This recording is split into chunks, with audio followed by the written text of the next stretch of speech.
tugeze rero ku isaha 12 z'umugoroba zirenze iminota 35 muri studio za Radio Mugatabs FM akaba ari umwanya rero ukurikirana amakuru muri rimi kavukire tukatwikashikirizwa na hawa bukuru ndakuramukije kandi nongera ndaguhikaze ndakuramukije Felicien kaze mwese mwiteguye kuri uyu munsi wa kabiri genekezo rya 10 Kigarama umwaka wa 2019 kugira mumvirize amakuru aca kwisamirizi yacu izi ni ngingo nkuru ziyagize. Kuri uyu wa mbere genekezo rya 9 Kigarama mu mwaka wa 2019 niho hatanguye iyandikwa ry'ibijanye n'imyiteguro y'amatora yimirije muri 2020 ku mutumba wa Magara ya mbere bikaba biri kubera ku ishure shingiro ryo kurubura. Muri kino gihe cyo kubazwa abayobozi n'abarezi barahimiriza abanyeshure gufata umwanya ukwiye wo kwitegura neza mu ntumbero yo kuronka umwimbu mwiza. Ikibazo cy'umuyaga nkuba cyabaye ndanse ku mutumba w'Amagara ya mbere aho imyidogo yumvikana ko ari myinshi ku basanzwe bakoresha umuyaga nkuba mu kazi kabo ka misi yose. Ido nido ry'aya makuru ni mukanya mu buhinga bw'ivyuma turi kumwe na Ahmed Bigirimana. Ngwino muri sanze muri radio Magara Times FM Nonge kubaramusa kuri wa mbere genekezo rya 9 Kigarama mu mwaka wa 2019 nyo hatanguye iyandikwa ry'ibijanye n'imyiteguro y'amatora yimirije muri 2020 ku mutumba w'Amagara ya mbere bikaba biri kubera ku ishure shingiro ryo kurubura. Alexis numwe mu bandika aratubwira uko bitegekanijwe ikiringo bigiye kumara ibyo bene gihugu bo kwitwararika mu kujya kwiyandikisha. Iryo yandikwa rikaba rizotangura igihe cy'isaha 1:00 z'igitondo rikarangira igihe cy'isaha 10 z'umuhingamo. Ni inkuru dukesha mugenzi wacu Kiza ja reka tumutege yombi. Abankorera hakuriye ku forubura mu bijanye n'ibi bya rusansuma abandi mu aja ndafisha ibi bya rusansuma byatanguye ku munsi w'ejo itariki 9 z'ukwezi kw'icumi na kabiri 2019 hatanguye saa moya n'inusu zoranga itariki 12 ku bitegekanijwe ko banyagihugu bashobora kuja kwiyandikisha umunyagihugu azanye ikarata ndangamuntu hamwe n'akajya gakarata ko bita carte d'électeur uwo bishika ugasanga karata kiwe karatakaye bashobora umuntu twamanise usha wirabamo iyo bishitse ntiwibonemwo ruca rusubira tukakwandika.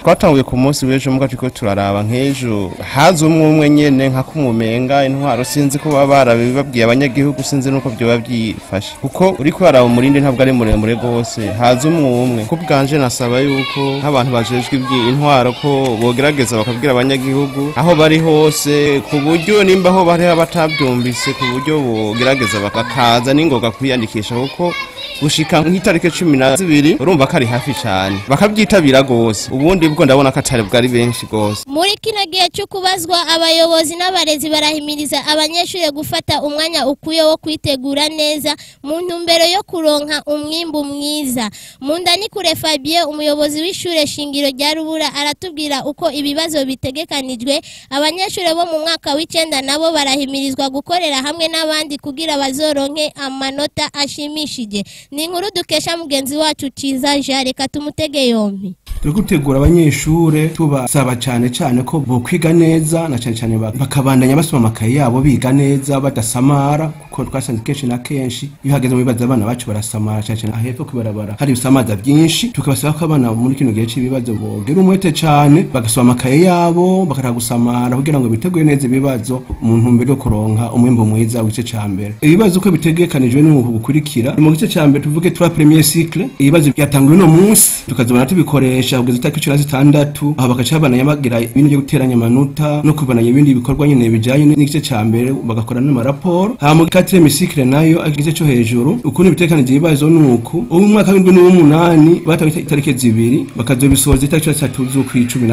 hama kabandanya bakora amaraporo aho igice cyambere kugeza umunsi bazokumva amanota ha mu mwaka w'icenda naho ibibazo ntibiratangura 11 gushika ku munsi wa 5 uko niko iprogramme ibibazo yifashe ngakure ko forubura mu mwaka w'icenda ukuntu ibibazo biteguwe kuvanye n'umwaka w'ishuri gitangura hari ibibazo abigisha bagenda baratora bita amateste hari amateste atogwa n'umuyobozi bakayakorera ku mashure n'amateste atogwa mu DCFTP ayo mateste rero atogwa n'umuyobozi muri commune abana bama bayakorera hamwe tuvuge twebwe ngaha kurubura hariho ibintu bita amarezo abana bayakorera amarezo tage nuvuga ngaha kurubura bakora n'abana bo kwitara Magara ya mbere na tara abana benyene barafise yandi maresultage nyene bakoreramwo uko niko tubitegura tuvuge nk'ubu tumaze gukora teste kumwe kugitangura tumaze gukora teste zibiri zivuye muri desey na yene ma teste nyene umuyobozi agenda atora kugira ngo abana bitegure neza kibazo mu mwaka w'icenda. Ikibazo cy'umuyagankuba cyabandanse ku mutumba w'amagara ya mbere aho imyidogo yumvikana ko ari myinshi ku basanzwe bakoresha umuyagankuba mu kazi kabo ka misi yose. Bigirimana Chris umwe mu barungika indirimbo zibona n'izitabona abo bita aba DJ aratubwira ko akazi kabo gasa n'agahagaze ku mpamvu y'ukubura umuyagankuba. Akaba yavugiye kuri mikro ya mugenzi wacu Richard Reka tumutege yombi. Dusanzwe dukora akazi ku DJ gushira indirimbo mu makati mu mafrashi no kuri vraiment muri imisi tiko turahangayika cyane kuko niko turakora bivanye nuko hamaze imisi atamuriro boneka tiko turahangayika cyane twosaba yuko vraiment bogikora bakaraba ukuntu vyogenda bakaraba ko boduhereza umuriro kuko abantu benshi cyane dufungura mu gihe tuba tiko turakora kuko ivyo dukora tubikoresha umuriro ari mu gihe atamuriro hari no kuri turafita ibibazo bikomeye cyane gufungura ni kibazo indwi iraheze tiko turakora umva ko ari kibazo bamwe dusanzwe dufise imiryango turiyisha kandi byari bikorwa twakwisumamwe urumva ko ari bibazo gusa impamvu turayizi habaye pani twagerageza kugitanga hejuru kugira ngo barabe ukuntu boza kugidukorera kugira ngo tubandanye imirimo yacu ariko batubwiye ko bishobora gutwara iminsi kuko ari ibintu bigoye ari ibintu byo kuramparasa amatsinga yagiye yononekara akavuga ati bariko bararaba ukuntu bofata umunsi wo kuza kubiramparasa mugabo ntibatubwiye umunsi wari bati bishobora gutwara igihe kingana uko twe batubwiye ati bishobora gutwara imisi mugabo ntibatubwiye ati amezi abiri canke n'ukwezi canke n'indwi imwe none rabe indwi yo iraheze tuteko turakora ntibigeze batubwira umunsi twe kintu twosaba nuko bogerageza bakabikora kugira ngo tubandanye imirimo. Aha niyo makuru twabateguriye agarukiye reka dushimire bagenzi bacu bo mu ruganda rwo gutororokanya amakuru dushimire Ahmed Bigirimana we yatumye amajwi abashikira neza dushimire mwebwe mwese mwari muduteza abiri amakuru mukaba mwashikirijwe na hawa bukuru Imani bazigame. Ngwino muri sanze muri radio Magara Times FM